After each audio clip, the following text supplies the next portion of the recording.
Star Wars 7x7 bonus episode. So this normally would be the episode where we talk about the headline panel that happened on Friday, because it would require a deep dive because of all the big reveals and that sort of thing.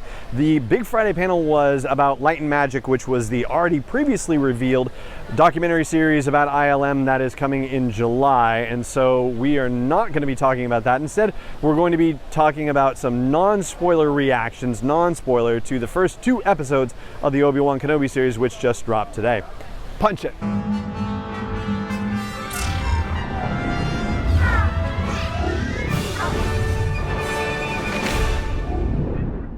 Hey Rebel Rouser, I'm Alan Voivod and this is Star Wars 7x7, your daily dose of Star Wars joy. And thank you so much for joining me for it. This is being recorded outside the Anaheim Convention Center at Star Wars Celebration Anaheim 2022, and occasionally with a pause in recording so that R2-D2 can roll over the cobblestones. It's not exactly cobblestones, it's like, you know, just jagged pattern brickwork basically. But yeah, that creates a little extra noise in the background aside from all the walla that you're hearing already. So instead of talking about the Light and Magic series that had the headline panel today, I mean, you know, we'll talk about it eventually, but really everybody's buzzing about the Kenobi series here and how good it was, thankfully. I mean, good heavens, you know, you have these moments when you're right leading up to the release of new Star Wars storytelling and you kind of get a little nervous about whether it's going to be any good. And I mean, not that we have reason to doubt. I mean, I think it's fair to say that most Star Wars storytelling has been really good and we've been really blessed in that regard. And yet, you still kind of get that little nervous feeling like, gosh, I hope they pull it off. Well, the good news is that they certainly seem to have pulled it off so far. Deborah Chow has done amazing work once again, and probably should not come as a surprise considering the work that she did on The Mandalorian, to say nothing of her, you know, back catalog before any Star Wars work, right? No, she's done a terrific job with the series, and Joby Harold's work on it seems to have come over very well, and there are a couple of additional writer credits. Hossein Amini is credited as well with like story credits and stuff, but the teleplay stuff goes to Joby Harold. And then there's a new name involved that we hadn't heard before, I don't think, Stuart Beattie, who has a story by credit, and his, I guess, previously known credit, I mean, he's had some stuff that's happened in the intervening few years, but the only thing I'd ever heard of was the Pirates of the Caribbean Dead Men Tell No Tales movie. So yeah, he seems to have come out of nowhere for this situation as well. But altogether, they seem to have done a fantastic job of the writing. I will say I have one quibble, plot hole thing with something that happened in episode 1, and when we get into a more detailed conversation about episode 1, I'll dig into that. But ultimately, yes, bang up job overall by the 3 of them. However, it all managed to come together.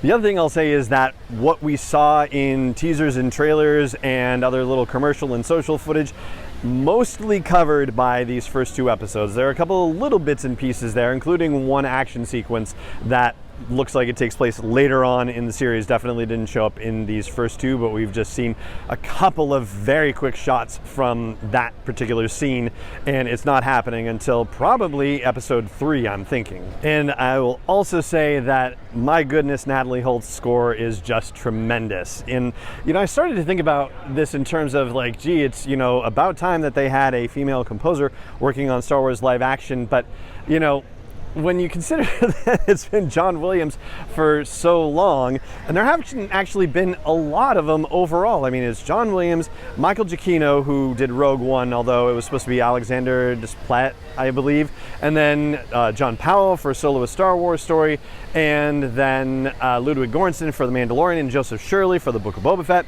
So what is that?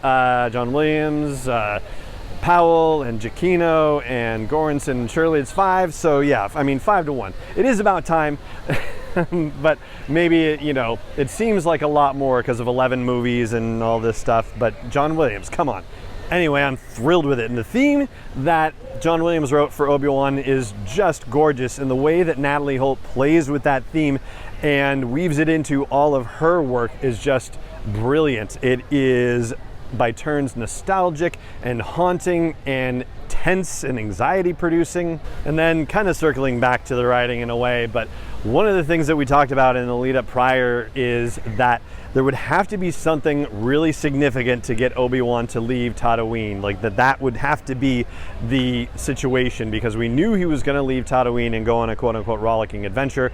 So yes, they absolutely gave us more than enough fuel to make that happen. And I'm going to record this part for the video, folks, but as I'm doing this outside of Star Wars Celebration, a parade of food trucks is coming through. So all the food trucks are lined up through the central sort of corridor that leads up to the convention center. And now as I'm recording this, all of them are coming through here. So if you watch the YouTube version of this, you can see food truck after food truck being driven into the courtyard right in front of the convention center and driving all the way down to Hall E, where the queue line is for the event on a daily basis. All right, we should be back to the just normal sounds of lightsabers and droids as ambient noise. So, said I was, kind of dead on in the idea that it would take something major to get him off Tatooine, and there is, and it is major. The thing I was particularly wrong about was we talked recently about that clip where Obi-Wan asks Owen Lars if Luke is okay, and Owen says, "You don't care if he's okay."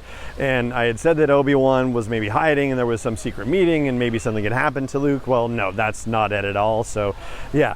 But what does happen in that scene, and again, I will not say anything spoilery, but I will say that it ties into the comics in a way. There's stuff that we talked about during our Obi Mondays previously as we were looking at stories featuring Obi-Wan Kenobi leading up to the events of the Obi-Wan Kenobi series, and stuff that Obi-Wan was doing in those comic series, like that kind of carries through into something that happens in these first episodes, which is really cool. And I don't know if it was necessarily intentional, like if they were like, oh yeah, he does this sort of thing in the comics, like let's, do it here as well. It's also one of those things where, like, I guess if you wanted to say not everything needs an origin story, you could perhaps say that. I know some folks said that about Han getting his pistol from Tobias Beckett in Solo a Star Wars Story, and Chewie getting his bandoliers from there, but like, I don't know, I kind of like that stuff personally.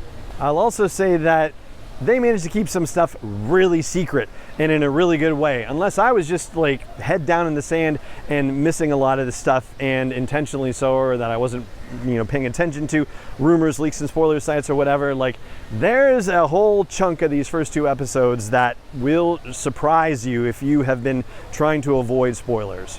And personally, I am thrilled by the direction that they decided to go with this. There are some folks online who are complaining about some alignment with what's happening here versus stuff that happens in A New Hope. I think there is some wiggle room on that, so yeah, I don't think the story has been completely told, of course, and I think we're probably going to find that yeah, there is definitely a way to have both ways, basically. But the way they've tied it into the prequel era and made those connections, that is really remarkable and beautiful as well. So I feel like we are in good hands right now. I have a very good feeling about the Obi-Wan Kenobi series. I hope you do too. I would love to hear what you thought about those first 2 episodes, and just in case for anybody else who's catching this, if they're watching it knowing that this was a no spoiler video, no spoilers when you comment on this, whether it's at the video at youtube.com/SW7X7 if you're checking out the video version of this, or if you're listening to an audio version, then head on over to home base for the podcast at SW7X7.com and drop a comment on there. Again, please no spoilers in the comments, just because this is a no spoiler episode of the podcast, which is now complete. Except it remains for me to say, as always, thank you so much for joining me for it, and may the Force be with you wherever in the world you may be. Not endorsed or sponsored yet by Lucasfilm Limited, Disney, or 20th Century Fox, and is intended for entertainment and information purposes only. Star Wars, the Star Wars logo, all names and pictures of Star Wars characters, vehicles, and any other Star Wars related items are registered trademarks and/or copyrights of Lucasfilm Limited, or their respective trademark and copyright holders. May the Force be with them. All original content is copyright 2021 by Star Wars 7x7. We hope you love it.